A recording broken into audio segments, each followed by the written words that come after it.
Bueno, muchísimas gracias a Mauricio y a todas nuestras panelistas por haber participado en este importante panel.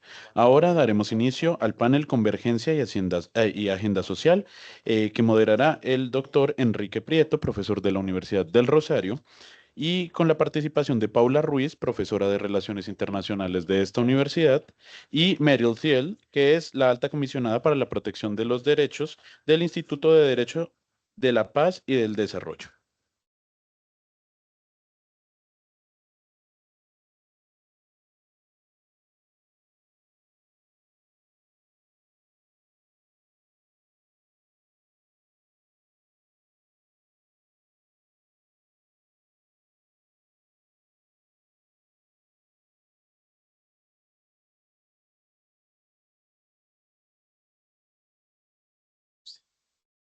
Sí.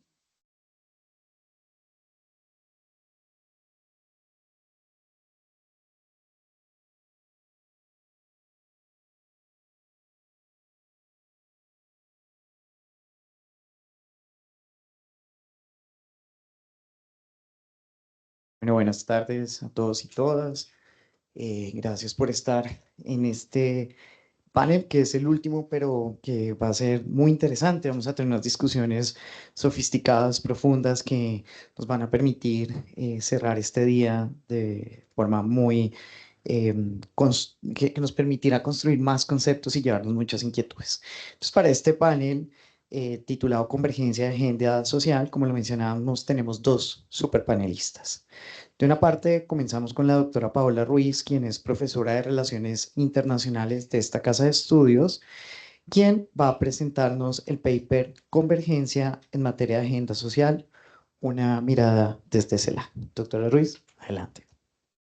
Bueno, muchas gracias. Muy buenas tardes y un saludo especial a las personas también que están conectadas acompañándonos y un agradecimiento especial al Departamento de Derecho Económico por hacernos extensiva pues esta invitación.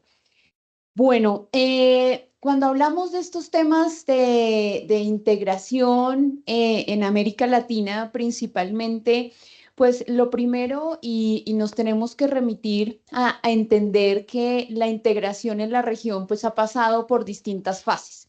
Entre esas, pues hemos visto modelos de integración que han ido desde modelos estratégicos más enfocados o más pensados en temas de libre comercio, otros que van más enfocados a temas productivos y pues tenemos un tercer modelo que es en el cual pues me voy a centrar principalmente y es un modelo de integración social, un modelo de integración que lo vemos reflejado en mecanismos como por ejemplo algunos de los que se han analizado, lo que fue en su momento UNASUR, que a pesar pues del declive o del lapso que tiene pues aún no ha desaparecido del todo.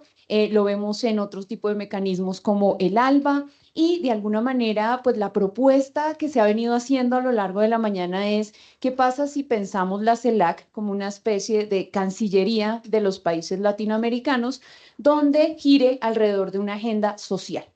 Y en ese sentido, cuando miramos la integración desde el punto de vista de estos ámbitos sociales, pues lo que observamos es que buscan ser unos mecanismos mucho más inclusivos, ir mucho más allá de los componentes económicos que caracterizan de pronto a otras instancias y fomentar políticas redistributivas en materia de salud, en materia de educación y cada vez más en materia laboral, pensando una integración no solamente en el libre intercambio de bienes, servicios y de capitales, sino también de ciudadanos. Y en eso, pues digamos que es la apuesta que se hace desde esta mirada, desde estos mecanismos de integración con un fuerte énfasis en los ámbitos sociales. Eh, Algo que, pues adicionalmente, mecanismos de pronto de corte más estratégico o productivo, como lo son Mercosur o la Alianza del Pacífico, pues también han venido adoptando estos modelos alrededor de temas educativos. El año pasado hubo un encuentro muy importante entre la CELAC y la Unión Europea, que precisamente pues apuntaba a explicar o a ver cómo fortalecer la relación birregional. cómo lograr generar vínculos entre la Unión Europea y América Latina, pensada principalmente alrededor de una transformación energética, de una transformación tecnológica y de una transformación social. En ese sentido, pues después del encuentro, después de la cumbre, pues algunos de los titulares era si realmente había sido un acercamiento sin acuerdos, un acercamiento alrededor del cual pues se buscaba más tener pronunciamientos políticos, por ejemplo, frente a la guerra de Ucrania, tener pronunciamientos políticos frente a otro tipo de coyunturas internacionales que realmente enfocar hacia lo que se pretendía en ese momento. ¿Hacia dónde respondía el renovado interés que estaba despertando la Unión Europea en América Latina y el Caribe? Y entre esto, pues digamos que pensar a la CELAC como un mecanismo de política exterior, pues implicará precisamente ver cuáles van a ser esos puntos de convergencia en los cuales los países están dispuestos no a ceder soberanía, porque en América Latina, pues hemos visto a lo largo pues de lo que han sido esos mecanismos o ese trayecto de los mecanismos de integración, pues que los estados no van a ceder soberanía, pero en alguna manera sí pensar una convergencia alrededor de cómo ceder competencias a unos mecanismos o a unos órganos principales que puedan pues ayudar a esta toma de decisiones y entender que este renovado interés que se está teniendo en la región en este momento pues reside en algo que comentaban en el panel anterior y es la creciente presencia de China en América Latina, también pues el declive de Europa de alguna manera como potencia global, expresado en términos económicos y militares, si lo comparamos con otros países u otras regiones, y pues también pues la coyuntura de guerras y los procesos necesariamente en los cuales América Latina tiene una gran oportunidad alrededor de la transición energética y digital. Creo que en este sentido, pues, y enfocado también a lo que pasó la semana pasada en Naciones Unidas, creo que es muy diciente de cuál es el rol que tiene que jugar América Latina. Y digo tiene porque realmente estos espacios o estos mecanismos en los cuales están buscando la convergencia a través del Consenso de Brasilia, que hablaban esta mañana, que tiene 17 líneas de acción, o hablar de la CELAC, por ejemplo, pues hay unos mecanismos que ya tienen una inserción internacional importante, ya tienen un relacionamiento y que no se puede perder. El próximo encuentro CELAC Unión Europea, que va a ser aquí en Colombia en el año 2025, pues tendrá que ir enfocado necesariamente a profundizar las relaciones en esos dos tipos de agendas que son necesarias y que son urgentes. Porque decía que el evento que tuvo lugar la semana pasada en Naciones Unidas, en lo que se denominó la Cumbre del Futuro, precisamente el resultado final del acuerdo que hacen los estados, pues va dirigido a 4 propuestas principales en las cuales pues América Latina tiene 2, en las cuales es prioritaria una acción pues de manera mucho más colectiva, de una manera mucho más coordinada alrededor de estos mecanismos. Uno, todo lo que tiene que ver con el desarrollo sostenible. Estamos a 6 años de que se venza la fecha de los objetivos de desarrollo sostenible y por lo tanto, pues América Latina tiene una urgencia de acelerar alrededor de estos mecanismos dentro de los cuales pues estamos todavía, se puede acelerar en el cumplimiento de algunas de estas metas. La segunda es todo lo que tiene que ver con la juventud, el futuro, un pacto que se hace por la juventud. El tercero es todo lo que tiene que ver pues, con cambio climático, cuáles son las acciones que están tomando los estados alrededor de esos temas. Nuevamente, transición energética, transición verde, que conlleven a una verdadera también transición social. Y el último acuerdo que se hace en este marco de Naciones Unidas es todo lo que tiene que ver con el manejo de la inteligencia artificial. Construir mecanismos de gobernanza para la inteligencia artificial. Y yo creo que en estos debates pues América Latina tiene que empezar a insertarse y a pensarlos mucho más en términos de productividad, en términos de pues ver cómo puede acelerar en el cumplimiento de aquellos objetivos en los cuales ya hay avances. No necesariamente pues centrarse en aquellos en los cuales pues todavía tiene retrasos. Entonces, frente a eso, pues, y frente a lo que se ha venido hablando a lo largo, pues, de toda la sesión, si miramos bien, En total, hablaban esta mañana de 10 mecanismos de integración, en realidad son 18 los mecanismos de integración que tiene América Latina en la actualidad. Y en todos los mecanismos hacen referencia a todos los temas de cómo lograr una cohesión social en materia educativa, en materia salud y en materia laboral. Y creo que ahí pues hay avances importantes. El señor embajador de Brasil en Colombia mencionaba el consenso de Brasilia y los avances que ha hecho alrededor de 13 de las 17 líneas temáticas en las cuales pues ha venido trabajando el grupo. Sin embargo, y retomo también las palabras del presidente Samper, pues son encuentros en los cuales están los mismos ministros atacando y respondiendo a las mismas temáticas. Entonces, se le quiere dar a la CELAC una responsabilidad de una especie de cancillería que creo que en este caso pues podría ser beneficioso en la medida que lográramos pues un ideal de nuestra región y es entender pues realmente una integración para qué. Una integración que queremos que sea productiva, estratégica, social, de las tres, a partir de qué mecanismos, a ver de qué tipo de instrumentos también para que se puedan desarrollar. Y pues sin lugar a dudas, pues América Latina está rezagada, pero también tiene grandes oportunidades frente a lo que son estos retos globales que nos están planteando tanto los objetivos de desarrollo sostenible como los objetivos que ya pues están empezando a redactar 2030-2045. Entonces, en este momento, la prioridad de estos mecanismos de integración está enfocada realmente alrededor de los temas de cohesión social, tema que se acelera principalmente después de la pandemia, se vuelve una prioridad en ese sentido, pero a pesar de que no es un mecanismo de integración propiamente dicho, ha jugado un rol fundamental y es la CEPAL.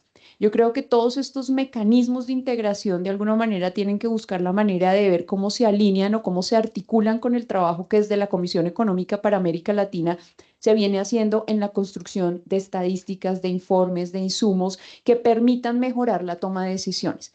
Algo que observamos cuando empezamos a mirar los temas de cohesión social, si me permiten la expresión coloquial, pues todos quieren llegar a inventar la rueda. Entonces todos quieren crear nuevos mecanismos, nuevas estrategias, cambian los gobiernos, cambian los proyectos, cambian las iniciativas y por lo tanto pues vuelve y hay un retroceso.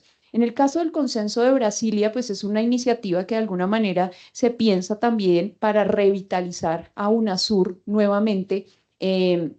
Y pues que habrá que ver pues cómo avanza porque sin lugar a dudas pues también no podemos desconocer que esta es una región extremadamente presidencialista, es una región donde los movimientos o donde los mecanismos de integración dependen más pues de intereses ideológicos que de intereses propiamente dichos de los estados y pues eso afecta principalmente pues el trabajo que se hace. Sin embargo, es interesante y con esto voy cerrando observar que a pesar de los titulares en términos políticos de lo que son estos mecanismos de integración, los equipos técnicos siguen funcionando.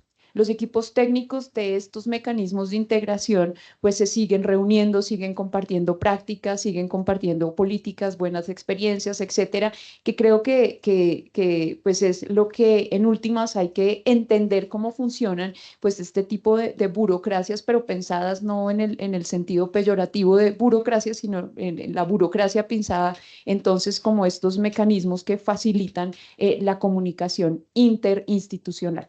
Entonces, pues yo lo dejaría de momento ahí. Muchas gracias.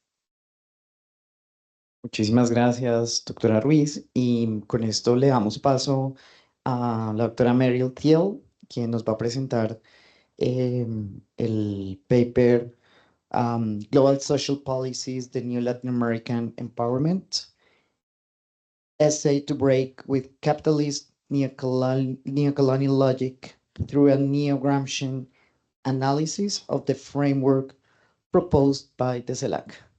So, Meryl, adelante. Muchas gracias, Enrique. Last but not least, right?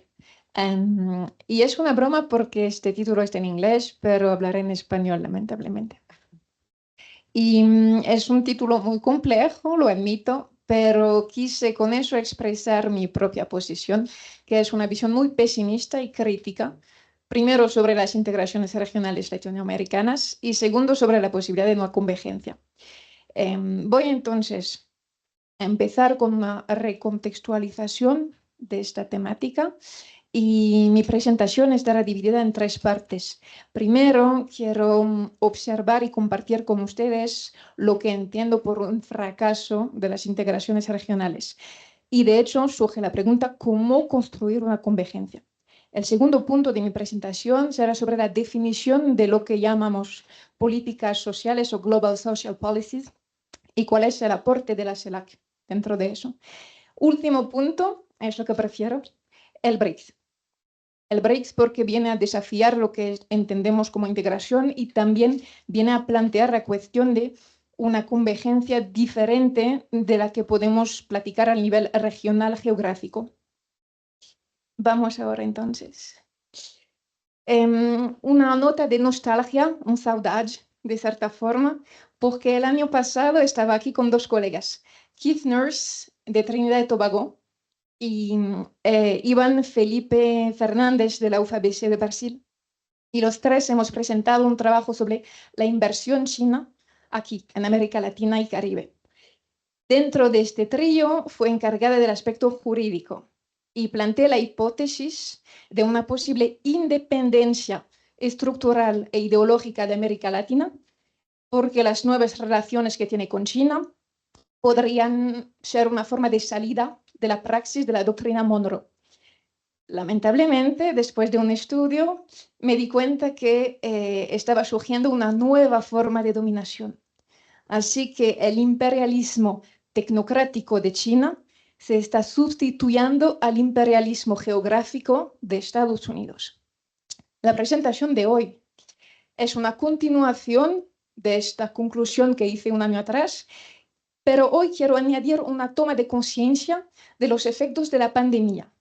Y pues por eso pensé en la visión neogramsciana, porque hoy, en mi opinión, estamos con un cambio de hegemón China para reemplazar a Estados Unidos, pero no solo eso. Estamos con un cambio de medium. El capitalismo económico se está fracasando, porque hoy el que tiene el poder es el que tiene la dirección de las políticas públicas sociales. Y con eso quiero establecer una crítica de la CELAC. Vamos entonces con esta observación del fracaso de las integraciones regionales. La aparición de la COVID marcó un punto de inflexión a medida que aumentaba el número de personas que vivían en la pobreza extrema y evolucionaban las prácticas económicas. Pues de hecho, si consideramos el Banco Mundial, él va a admitir, este banco, que la América Latina es una región que sufrió mucho de la pandemia y que la crisis sanitaria destruyó parte de la economía de la región. Sin embargo, a pesar de esta constatación, el banco no ayudó de manera significativa a los países de América Latina. Podemos leer en la página del Banco Mundial que, bueno, Brasil sufrió mucho, pero no hay un proyecto de ayuda significativo. Nicaragua y Venezuela ni siquiera están en la lista de los países ayudados por el Banco Mundial. Y así, con esta observación, es para mí una forma de demostrar que todas las instituciones de Bretton Woods ahora no funcionan más. Pueden hacer como constataciones maravillosas, pero no pueden ayudar, no hay práctica. Sin embargo, a pesar de esta constatación, la seguridad social sigue siendo un derecho humano fundamental. Y hoy, 80% de la población mundial no tiene acceso a una protección social adecuada. Y la COVID no ayudó en eso. Pues frente a esa realidad, vamos a ver la CELAC, ¿qué hace dentro de eso? Lo intenté de cortar un poco porque escribí bastante. La crisis de la COVID manifiesta una nueva ideología orgánica, en el sentido de Gramsci. ¿Qué significa eso para mí? Significa que hoy la clase, vamos a decir, subalterna, está con otros valores, está necesitando otras cosas que este capital, que este medio económico. Y se está impulsando una opinión pública diferente. De hecho, esta aspiración de la clase subalterna para reemplazar la clase dominante hace que estamos con una nueva ideología orgánica. Por eso digo yo que estamos con una nueva ideología orgánica con la COVID. Es solamente un cambio de medium al nivel de la dominación. La falta de consideración y coordinación efectivas de las políticas sanitarias y sociales condujo a una forma de caos. Pues de hecho, las carencias estructurales e institucionales aquí en América Latina hizo que esta región siga aún más frágil. Llevando en cuenta el fracaso de la ayuda del Banco Mundial, de las instituciones occidentales de manera general y la ayuda que necesitaba la región latinoamericana, surge la siguiente pregunta para mí. ¿Hasta qué punto el dominio de las políticas sociales puede considerarse una nueva forma de empoderamiento? ¿Y en qué medida América Latina puede aprovechar de esta posibilidad de dominar políticas públicas? Tenemos una primera opción de reflexión que sería la del derecho constitucional. Si observamos los derechos constitucionales de algunos estados de América Latina, por ejemplo, México, Chile, Colombia y Brasil, podemos observar que a pesar de las difíciles construcciones históricas y tal, la Carta Constitucional de esos países hace una promoción de los derechos sociales y prevé mecanismos para garantizar su aplicación. Pues esta observación constitucional invita a considerar una posible sinergia jurídica, forma de constitucionalismo latinoamericano que surgió muchos años atrás. Con eso podríamos repensar la cuestión del regionalismo y sus formas atípicas, tal como la de la CELAC. Y ahí vamos. Según la CELAC, el acceso a las vacunas es muy desigual entre los países de América Latina y el Caribe. Y a más de un año y medio de la pandemia, la región sigue en una situación compleja. Aunque en agosto 21 todos los países habían iniciado su despliegue de vacunación, todos menos unos pocos habían avanzado y solo alrededor de 25% de la población de la región había sido vacunada en su totalidad. De hecho, la CELAC elaboró 7 objetivos para justamente promover una política social regional y favorecer las vacunas. Hay una promoción de las industrias farmacéuticas, hay una promoción también del diálogo entre los países, de los movimientos de capacity building, de la creación de una conexión de salud regional. Y dentro de todo eso, la CELAC afirma que los países tienen soberanía e independencia para seguir adoptando reglamentaciones que les parecen adecuadas. Bueno, un regionalismo fuerte, coherente, flexible, que permitiría a cada estado de mutualizar su política sanitaria, parece una cosa increíble, ¿cierto? Un sueño que se hace realidad. Pues en la realidad justamente es un poco diferente. La CELAC sigue explicando en su informe Plan for Self-Sufficiency in Health Matter que lamentablemente dentro de la negociación sobre WTO TRIPS Agreement Committee, la región América Latina no ha logrado alcanzar una posición unificada. La República Bolivariana de Venezuela y Bolivia copatrocinaron una propuesta revisada, sí, pero por otro lado tenemos Argentina, Brasil y México que han expresado otra posición, otra visión. Y dentro de eso tenemos una ambivalencia muy fuerte de los países de América Latina sobre esta cuestión. La CELAC observa igualmente que dentro de la COVID todos los procesos de negociaciones para obtener vacunas fueron muy difíciles. De hecho, de manera muy concreta, a mediados de abril 21, al menos 17 países de América Latina habrían llegado a acuerdos con diversos laboratorios mediante compromisos de compra anticipada de vacunas. 14 de ellos también obtendrían vacunas a través del mecanismo COVAX. Solo Cuba se ha excluido de estos mecanismos y ha optado por desarrollar su propia vacuna. Pero dentro de la región Caribe, ningún país tiene acuerdos directos con laboratorios.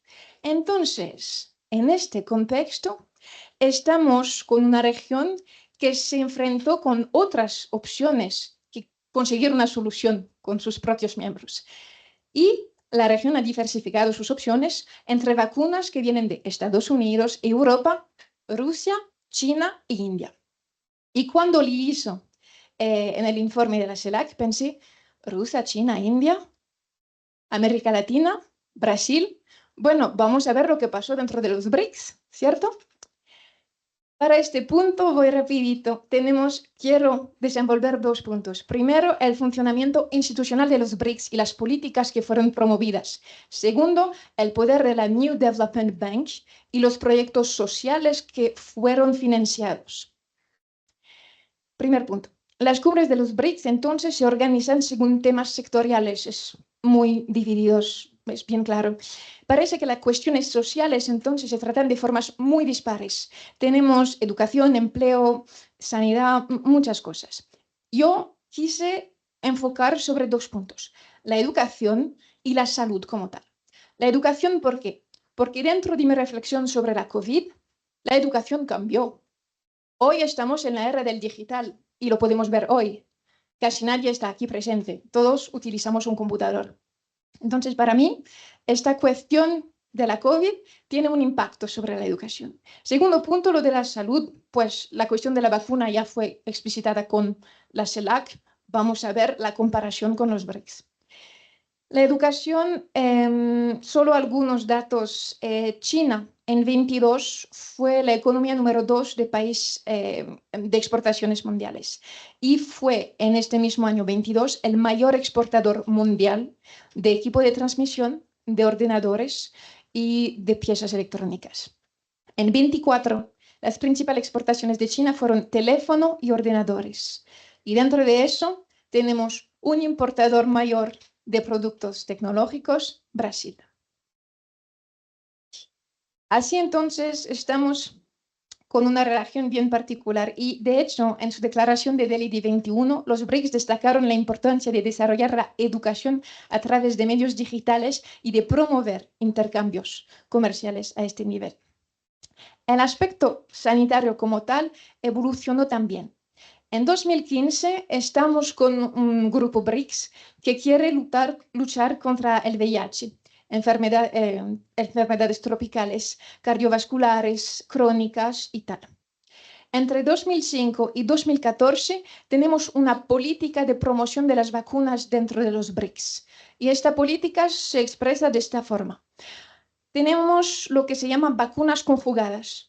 Así que dentro de los BRICS tenemos acuerdos entre los países para financiar ¿cómo se dice? Investigación, sí, reflexión sí, sobre las vacunas y producción. De hecho, surgieron 3 tipos de vacunas, contra la dengue, contra la gripe y vacunas neumocócicas. No lo hablo muy bien, pero ustedes tienen la idea. Dentro entonces de ese periodo, solo para que ustedes tengan una idea con una fuente muy concreta, en comparación con Estados Unidos, que vendían las vacunas a $80 por dosis, los países de los BRICS consiguieron vender vacunas por 50 céntimos de dólares por dosis. Así que la cooperación, estas vacunas conjugadas, permitieron a los BRICS conseguir soluciones de salud más concretas y más baratas para la gente, en comparación con los Estados Unidos. Hablando de eso, quiero llamar su atención sobre 2 puntos.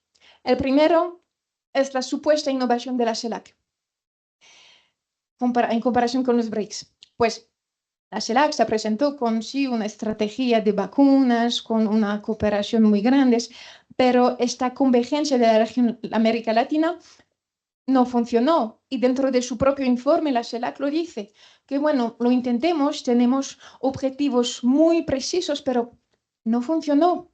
En comparación, el bloque atípico de los BRICS, que fue implementado antes de la misma creación de la CELAC, ya tenía soluciones prácticas.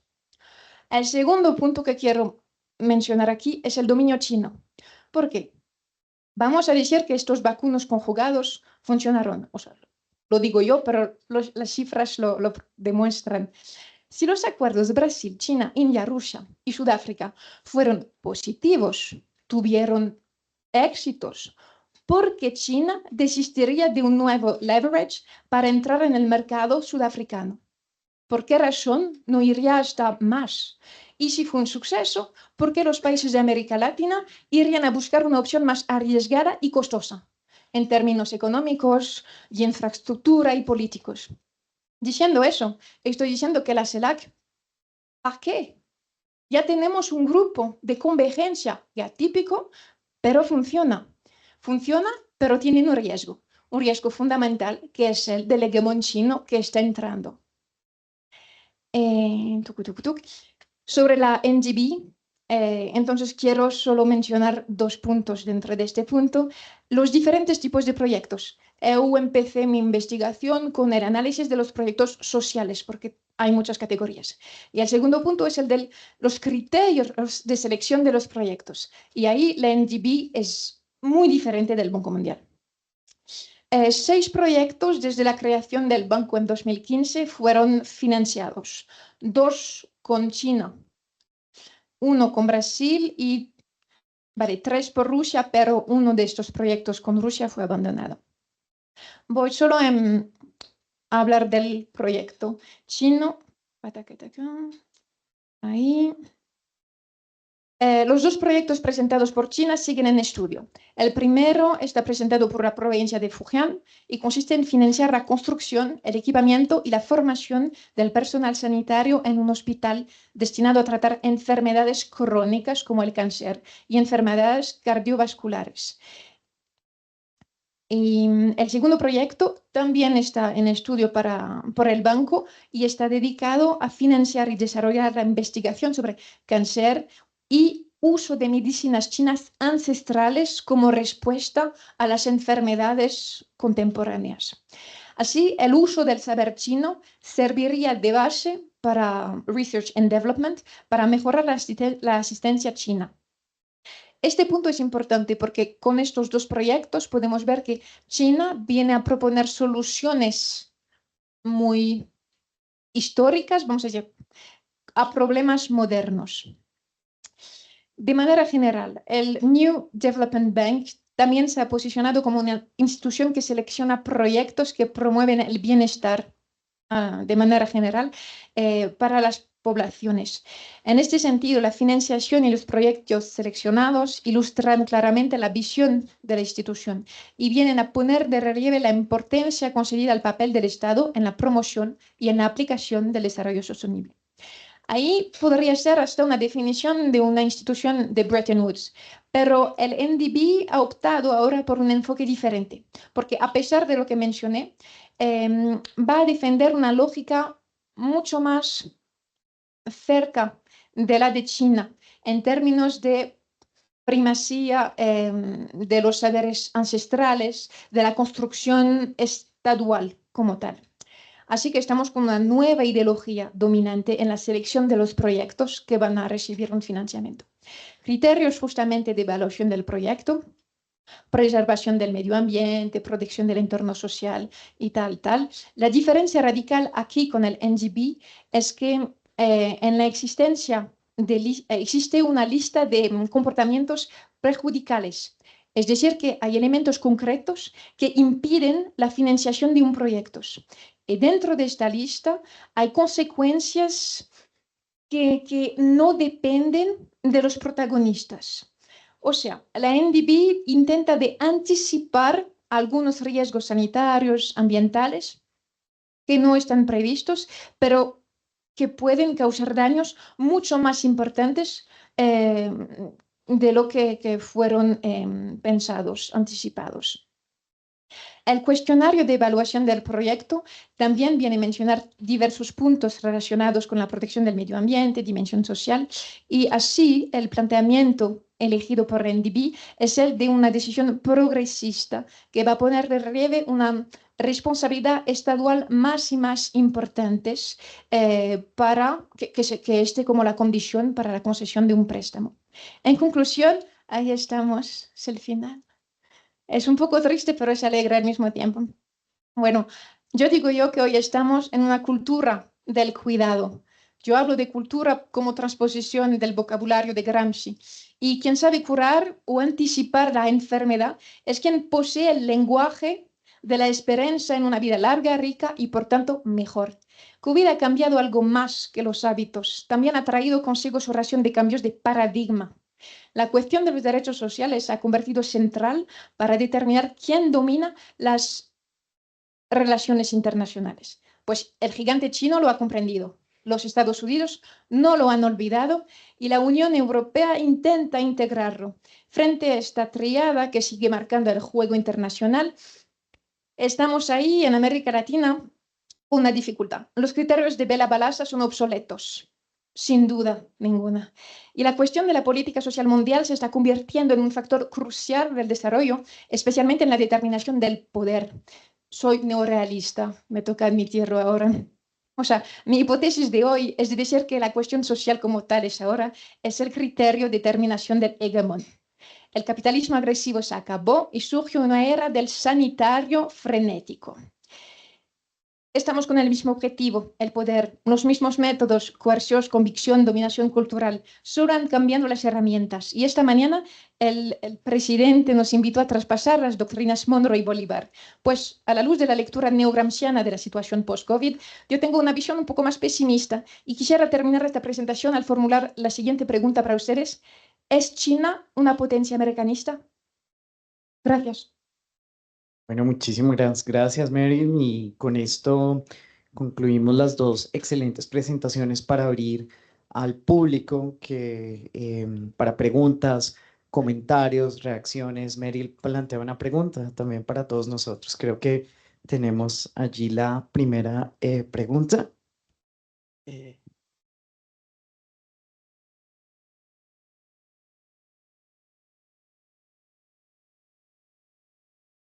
Gracias. Dos preguntitas, una para la doctora Ruiz y otra para la doctora Merrill. Para la doctora Ruiz, doctora, nos sería un poquito complejo incluso con lo que dijo el embajador de Brasil sobre que la CELAC sea como la Cancillería de América Latina, teniendo en cuenta que, por ejemplo, la CELAC no tiene, por ejemplo, para lo que es cohesión social, lo que tiene la Unión Europea, el artículo 174 y siguientes del Tratado de Funcionamiento de la Unión Europea, porque allá la cohesión social se ve a través de los tres fondos que ellos tienen para poder aplicar lo que es medio ambiente, colegios o, por ejemplo, transición energética. Es palpable ver estos fondos de cohesión social, territorial, económico, cuando incluso se le da a Polonia o se le da a la Hungría o se le da incluso a Francia, a las localidades fondos para cambiar, por ejemplo, todo el parque automotor de buses para que sean de transición ecológica. Entonces yo digo que la CELAC si no tiene fondos no va a hacer nada, con todo el respeto. Y esa sería la pregunta, ¿cómo lo ve usted a partir de esa aproximación económica? Qué pena. Y para la doctora Merrill, igual que usted, yo soy un pesimista de la integración, pero también tengo mi corazoncito esperanzador. Y quería preguntarle, ¿cuál sería entonces una posible solución para la integración regional o salir de este hueco en el que estamos? Muchas gracias. Bueno, muy difícil ambas preguntas. Em, bueno, lo primero yo es que saludando a la gente conectada en línea y no hay nadie conectado en línea, entonces, bueno, yo estoy totalmente de acuerdo. Yo creo que el tema de la CELAC es más político el asunto que real, porque el solo hecho de que 8 años después la CELAC vuelva a tener este encuentro birregional, pues ya es muy diciente de realmente lo que significa la CELAC para muchos países de la región. Yo, digamos que soy o me considero más bien constructivista. Creo mucho en el poder de las ideas, de cómo integrar los intereses y de construir una identidad colectiva, pero no creo que seguir replicando un sinnúmero de mecanismos para ver cuál realmente funciona, pues sea la solución.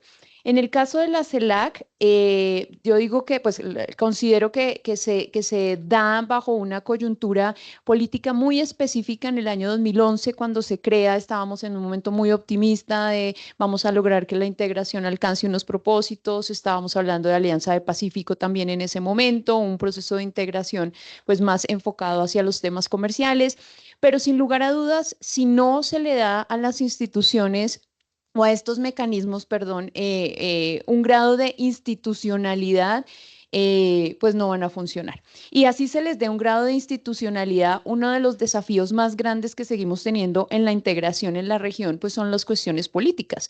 UNASUR era una organización con una infraestructura absolutamente enorme en todos los sentidos, desde el punto de vista físico, técnico, político, tenía recursos, tenía realmente expertos en todos los campos en los cuales trabajaba liderando distintas iniciativas y simplemente pues decisiones de corte política estancan lo que hubiera podido haber hecho UNASUR durante la pandemia.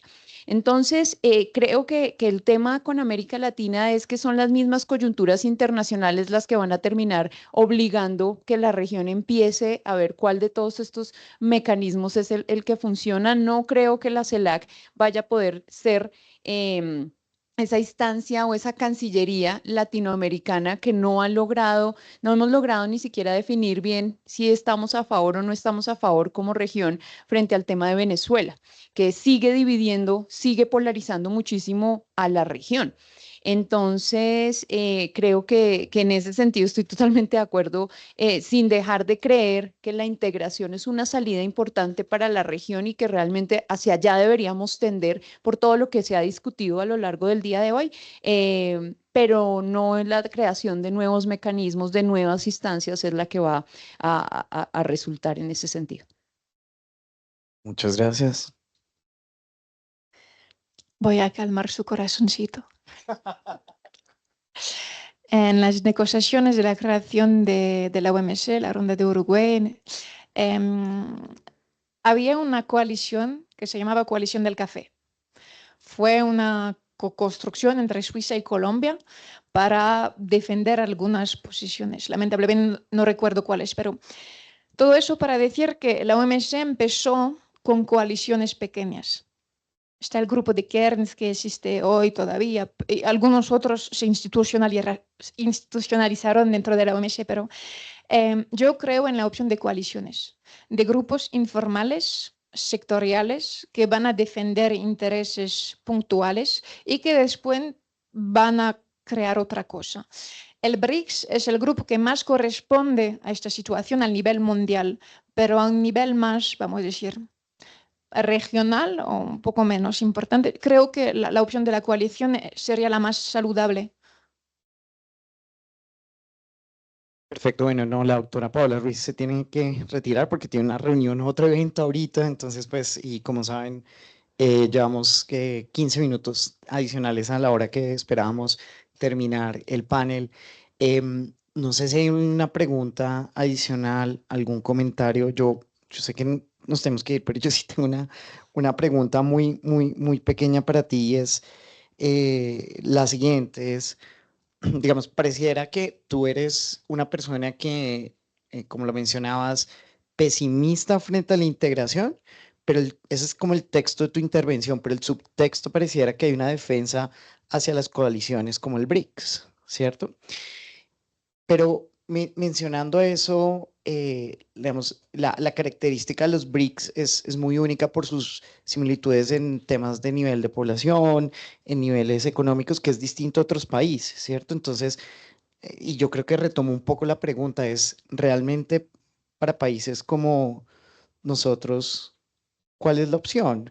Uno lo ve, por ejemplo, en la BMC, en algunos momentos están los grupos de BRICS, en otros los CARICOM, haciendo como los grupitos ahí, pero realmente, digamos, esa es la opción, no integrarnos o hacer alianzas o como repensarnos todo esto.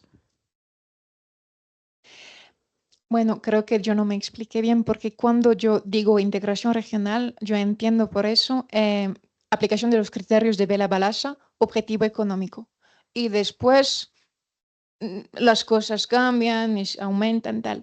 Pero creo que si empecemos, y es lo que está haciendo China ahora, si empecemos a pensar las cosas de manera diferente, de manera un poco más sectoriales, sería una opción para que haya una cooperación efectiva y sobre todo en América Latina, que es, o sea, dejemos la multiplicación frenética de grupos de estados que no dan soluciones, sino problemas.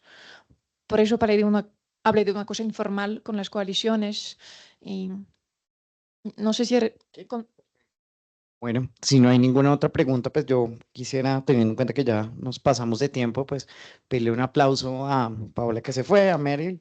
Muchísimas gracias a todos ustedes. Recordarles que mañana comenzamos a las 8:30 de la mañana con el primer panel titulado Infraestructura y Cambio Climático. Muchísimas gracias, muy amables.